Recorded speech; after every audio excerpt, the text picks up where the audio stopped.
Make It Right, the manufacturing podcast. Welcome to the Make It Right podcast. I'm Janet Eastman. I hope you had a chance to listen to last week's show, episode 71, which was part of my conversation with Tire Hub CEO and manufacturing executive, Peter Gibbons. Peter's been in manufacturing for 40 years, having had leadership roles with toy maker Mattel, global coffee company Starbucks, and a global paint manufacturer. And in episode 71, he offered some truly great learnings from his tales from the trenches in manufacturing. And today, we continue that conversation. There's a lot going on in a manufacturing plant. A lot can go wrong. How do you actually tame that disorder? Disorder, that's a great word. There's a lot of entropy in a factory, right? A lot of things happening, whether it's, the specs of raw materials, the vagaries of human beings, the, machines that work, that don't work. There's a lot of things conspiring to make it feel like overly complicated beast that's hard to tame. The joy comes from taming it, right? From taming that disorder, and it's a few things. It's we've got to learn to hit schedule, right? So we've got to be predictable and reliable. To do that, you have to have processes that are right first time. So we have to use ingenuity and science and technology to improve processes to avoid defects and make sure we have right first time at a much higher level. We've got to create standard work, that we have a way of working and we all do things the same way until we find a better way. And that's where continuous improvement comes in, that until we improve something, we should all do it the same way. Standard work, as the Japanese would typically call it, Toyota would call it. And then when we find a better way, we all adopt it. So, you want to pick a few key areas that get in the way of doing those things and attack them one by one. And when you do that, your plant becomes, you solve problems. And as you solve problems, you master how to make a product, how to run a line, how to manage people more effectively than other people. And I'm a bit of an idealist, Janet, when it comes to manufacturing, but I've seen it work, right? Manufacturing to me is a whole application of human ingenuity and science and engineering. And, when you view it like that and keep driving to make this machine, let's call it this machine, this factory is a machine. If I can learn to run that machine better than anybody else, I will make more money than them. I will have a more successful company. I'll have a better workforce. Health and safety is another great example. The best factories have got world-class safety performance. Why? Because disorder causes people to do poor things. They don't stick to the way of doing things, and they make mistakes or they cut corners because we've told them all that matters is production. The factories I ran, we reduced in Starbucks, we reduced in Mattel, we reduced in ICI, we reduced our injury rates by 60, 70, 80% in these businesses because we focused on doing things right, not cutting corners, learning how to do things effectively, training people, having leaders who took personal accountability for the welfare of their people. You do all those things, you tame the beast. And it's great. It's wonderful when it happens. And it all goes to the bottom line, doesn't it? It does, actually. Then you can, you're a more successful business, and it's based on knowledge. It's based on knowing how to do this better than other people. Mm-hmm. You told me a story previously about going to start up a new program in a new plant, and you talked to a bunch of people in a lunchroom or something, and you had a question about the window. Can you please share that story? Oh, the broken window story. It's a great story. It's the best story. I was quite young in my career, and I'd been asked to assess this complicated factory that had some problems, and I had my MBA, and I was so arrogant and sure of myself, and I had this fabulous plan. Me and my two engineering colleagues, we had this great plan that I owned, and I led them, and I was so proud of this plan, Janet, as to how we were going to turn this factory around. And I stand up and I'm presenting this plan, and people are glazing over, and I'm dying, thinking, why are people not cheering my brilliance? And a guy called Bishop, I'm sure that was his name, Mr. Bishop, put his hand up at the end and said, "Can I ask a question?" And I said, "Sure." And he said, "Can you fix the window?" And I said, I don't know what you mean. And he said, "I'm just asking, can you get the window fixed?" And I looked at him and said, I am sorry, I don't understand. And he just looked at me and said, sir, if you look over your shoulder, you'll see what I mean. And I looked over my shoulder, and there was a big window in this break room that looked out across the rest of the factory in the countryside, and at a diagonal crack right across from the top corner to the opposite bottom corner, it's covered with tape, masking tape. There was stains down the wall where water and rain had leaked in. And he said, can you get the window fixed? And I asked, how long has it been broken? And he said, 6 weeks. And I just thought, oh my gosh, for all that work I've done understanding this plant, I don't understand anything, because I never asked people what was getting in the way and how was the leadership acting. And I ran off and found the site engineer, a guy called Lee Lawrence, who's been a great and close personal friend of mine ever since. And I said, Lee, you don't know who I am. I need you to fix a window. And he said, well, it's probably in the job list somewhere to get it fixed. We'll get around to it. I said, no, Lee, I need a favour. I've got to go back in either this afternoon or tomorrow to talk to the next shift, and you've got to fix this window for me. And he said, I don't even know who you are. I said, I don't know, my name's Peter. And Lee got the window fixed, and I went back and spoke to the next shift, and at the end somebody said, are you the guy that got the window fixed? I said, actually, well, I'm the guy that got it organised. And he said, well, you're all right. You're okay. You'll be fine.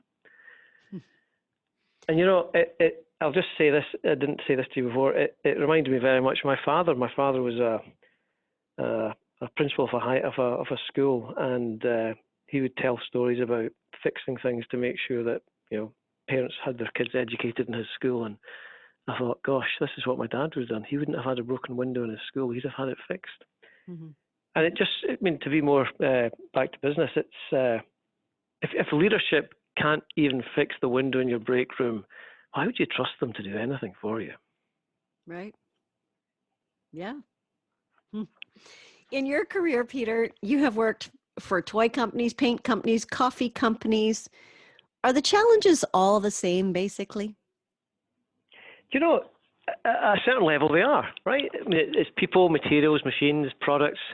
You know, in a coffee plant, you're roasting coffee and packaging it. In a toy plant, it's all discrete manufacturing, molding, assembly, packaging, painting, decoration. In a paint plant, you've got all these sometimes dangerous chemicals being stored and pumped and mixed, and then all the packaging lines. But, you know, it's all about people. It's if I could put it this way, you walk into a factory at 10 o'clock at night. 10 o'clock is the best time at night. All the staff have gone away, and it's evening time. It's not in the middle of the night yet. And there's just a feeling in a factory in the late evening when a factory is running, and it's the best feeling in the world. Well, one of the best feelings in the world. And whether it's a coffee plant, a paint plant, a toy plant, it's sort of the same, right? It's people trying to make processes work right first time, be reliable, be on schedule, make great products that people love, that you're proud of. And on a certain level, it's the same problems. Reliability, hit the schedule, make things right first time, look after the people, continuous improvement, be transparent, engage people. So on a certain level, it's all the same. The technologies are a little bit different, the processes are a bit different, but you're essentially trying to do the same thing. What's your biggest manufacturing challenge that you can remember, and how did you overcome it? Well, so this is back in my days in the paint industry, and we were launching a whole new set of products for our biggest customer in the world, right? A big retail chain, and we had 3 weeks to make all the product, and we were going to swap over there. You know, we're going to start shipping this new product on a certain day. We had 3 weeks to build up the inventory to send this inventory out to this big retail chain. And it was a brand new product. We'd changed the entire range, new raw materials, new formulations. It was great. And we started making the product across 7 different factories. And by day 3, we started getting phone calls from plants, one by one. Each plant phones and says, I've got a problem. The product's dirty, it's stringy, it needs huge amounts of filtering, there's something wrong. And by the end of the first week, we've actually had to stop production across 7 factories for this whole new set of products, about 200 different SKUs. And we spend the second week frantically trying to work out what on earth is causing this quality problem? And the only way you could fix it was to filter and strain the product, which was costly, expensive, dirty, slow. And then this guy called Steve Warren, really smart guy. He comes to me and he says, Peter, I think we've worked it out that one of the things we did to this product was completely change the surfactants in the paint. And surfactants are like soap. He said, I think I know what's going on. I think the new paint with all these surfactants are cleaning the pipes in our factories. So anything that's caked on the inside of the pipes is actually being cleaned off by the paint. The surfactant's doing its job. So basically that's what's happening. I said, well, Steve, that's great. Well done. What's the answer? He said, you're not going to like the answer. Now, you can imagine the stress of this. This is our biggest customer in the world, $600 million customer. We're changing out the entire product range. We had 3 weeks to build it all. The first week we made 50% of what we should have made. The second week we've made nothing. We've got 1 week left, and this is a Monday morning. And he says, you're not going to like the answer. I said, well, what's the answer? He said, I think the answer is just make lots of paint. I said, but it's slow and it's dirty, and we're going to strain it. And he said, I know. He said, but my hunch is that we'll eventually have cleaned the pipes and the problem will go away. I said, that's your plan? He said, that's the plan.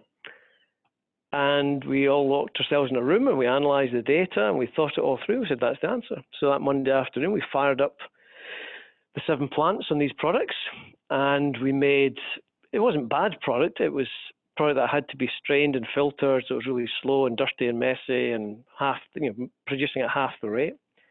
And on the Wednesday, a factory phones up and says, hey, everything's good. The Wednesday night, another plant phone says, everything's good. By Friday morning, we're in a meeting at 8 o'clock on the Friday morning to decide, do we launch on Monday as planned? And we basically said, it's a go. We're going to fire up these plants. We're going to make product. We're going to work the whole weekend. We rallied the workforce in every plant and said, we've got to work all weekend. We're really sorry. Here's why. Everybody got it. Everybody was bought in. And we made something like, I can't remember what it was, some ridiculous amount of product in 3 days. And we hit the launch on the Monday. We were ready. And it was the reason I tell that story is because the answer was to keep doing something that was a problem, because by doing it, it would fix the problem. And it was not the answer any of us would have wanted to hear, but Steve was right. He's a smart guy. The plants were fantastic. And we held our nerve. And that's a great lesson in business. You have to hold your nerve. And we made the launch. It was amazing. Yeah, that is an amazing story. And it just goes to show you that you have the expertise in your plant. Somebody's always going to be able to figure it out. And no matter how crazy the answer is, you know what? Sometimes that is the answer. That's right. That's exactly right. There are, 7, 8, 9 billion people in the world. Someone somewhere knows the answer. That's a cool story. You said twice in this conversation, when you're making a big decision and you're trying to get buy-in with your team, that you hold hands. Yep. Tell me about that. Well, it's so easy to be unilateral, right? And there are times where, as the boss, you are going to be unilateral. But the best decisions are made when everyone looks at each other and says, you know what, my destiny is in your hands, your destiny is in my hands. This is the way forward. We're all going to march forward together. And then it's not about who's right and who's wrong. It's not about pointing fingers. It's not about, I'm going to be out on my own on a limb. We're in this together, right? We're in it together. And it's a stronger, better feeling. Now, there are times where, as the boss, you have to just say, folks, this is it. And you'd still rather get everyone to vote and say, vote's not the right word. You'd still rather get everyone to affirm, yes, this is where we should go. But there are, it's always stronger where you have a chance to have a conversation and you all look at each other and say, yeah, this is it. We've got to do it. It's more powerful and it's more fun. Peter, It's been a pleasure talking to you, and I imagine that people who work for you really enjoy their jobs. So thank you very much for sharing your stories.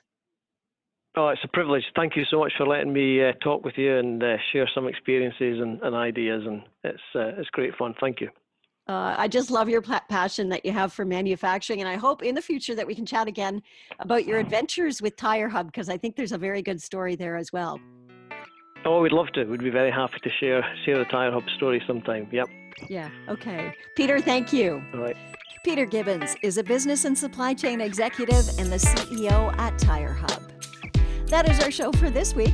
Please check out our Twitter and LinkedIn feeds and subscribe and share this podcast with your friends and colleagues through iTunes, Google Play, Stitcher, Spotify, and YouTube. Until next time, I'm Janet Eastman. Thanks very much for listening to the Make It Right podcast.